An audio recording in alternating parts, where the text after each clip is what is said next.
Good day, everyone.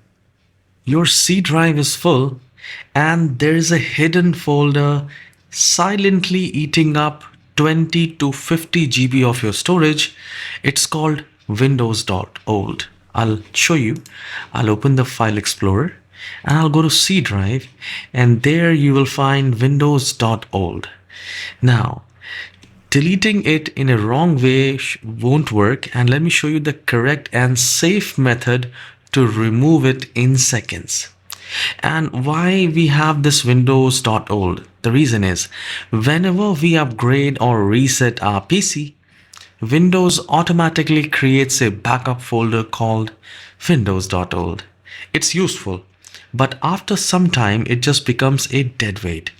And if you're trying to delete it normally by right-clicking and delete, it will give you access denied. So here is the only method that actually works in Windows 11, and it is really very easy. So step one is to do the right click in the start icon and then go to settings. Alright, now here the second option is system. We will click on that. And then you will find 1, 2, 3, 4, 5, 6th option called storage space and drives. Once you click on that, we should wait for a while, and you will find installed apps, documents, others, and temporary files.